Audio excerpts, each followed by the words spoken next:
This is Harry of toiletspares.com.au. Today I'm going to explain to you how to change out a bottom filling inlet valve. The valve we're using today is a Besta valve, which you can buy on our site and have posted to your door.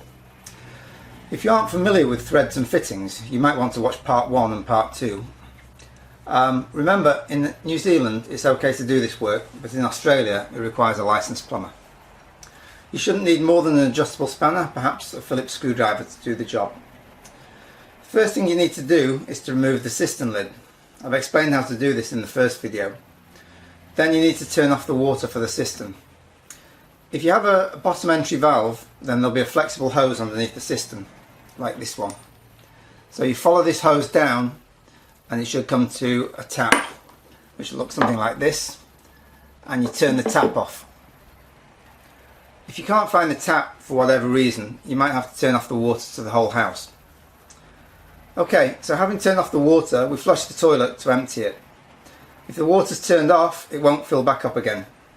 Now, not all the water will come out when you flush, so be prepared with a bucket and some rags or old towels to catch the last bit. You probably want to be wearing rubber gloves as well. On the bottom of the thread, there should be a nut which connects to the Flexi hose, which is this one here. So you probably need a spanner, an adjustable spanner if you need one, or I'm not sure what size that is, to take that off. It shouldn't be too tight. So you take this off. Just remember, righty-tighty, lefty-loosey. Okay. Once this is done, you need to remove the old fill valve. So this should have some kind of a nut underneath, probably a plastic one, similar to this. So if we look close at that, there'll be a nut underneath the cistern, which comes undone. Hopefully it's hand tight, you can get off by hand. If not, you might need to use some kind of pliers or something. We're going to throw this away, so it doesn't matter if you butcher it a little bit, but be as careful as you can when you're removing it. By this stage you'll have some water coming out, but don't worry, we'll catch that with our bucket or we'll mop it up with our rags. So once that's undone, the old valve should just pull out and you should be able to throw it away. At this stage, I'd strongly recommend giving the inside of the cistern a quick clean, just where that valve seals. So just where the new valve's going to go in, and you've got the seal here.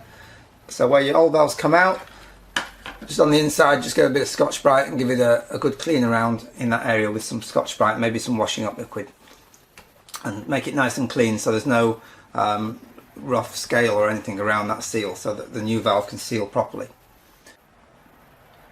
So just note that there's a filter in the bottom of the valve which can actually be pulled out for cleaning at later stages.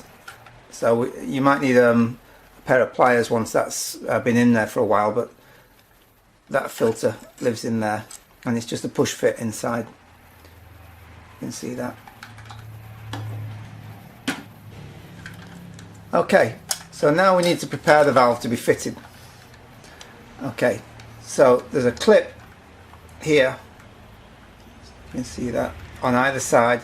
You need to pull it out a little bit and the clip pulls down. Pull it just down just halfway. Then we push in the blue button and the valve will twist.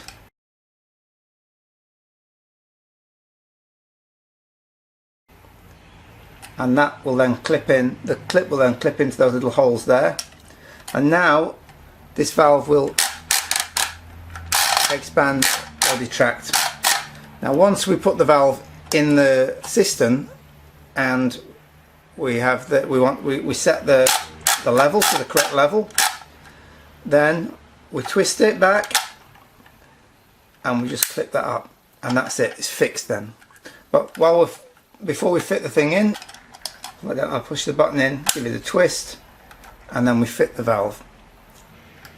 So when we fit it, we need to make sure there's actually a piece here, a round piece, that needs to be pushed up all the way. So that's pushed up against there, and the rubber washer should be pushed up so that those are nice and tight up against the valve. We take off our nut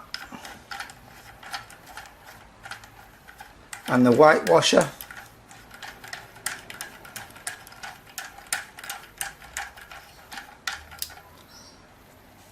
This goes through the hole in the cistern your rubber here seals up on that through the hole. Underneath the cistern, our white washer, and then our nut. Go back on. Make sure you don't cross thread it. You tighten that back up, and tighten it up firmly by hand. Don't use a spanner on it. We don't need a spanner on this, so you do it nice and tight by hand. Once that's done, you can set the height of the valve by pulling it up or down. Okay, we've got a small outlet just here, and next to that on here there's a mark which says CL. Adjust your height till that's an inch above the overflow tube.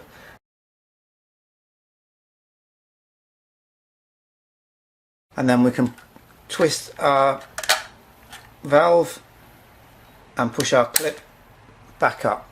Okay, and then that's locked in place. Just one quick note here.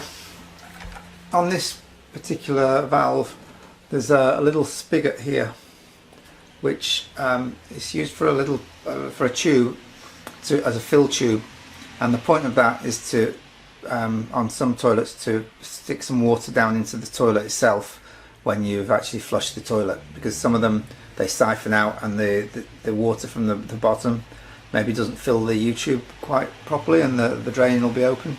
So on some of these valves it's possible that might be open, in which case you need a fill tube. So this here's a piece of rubber tube. It's 6.5mm inside diameter, and that would go onto there. The ones that we sell, this spigot's blocked off, but if you've got one that's open and it comes out, you want to use it, you put 6.5mm tube, Flexi tube, and that tube then goes down the overflow hose.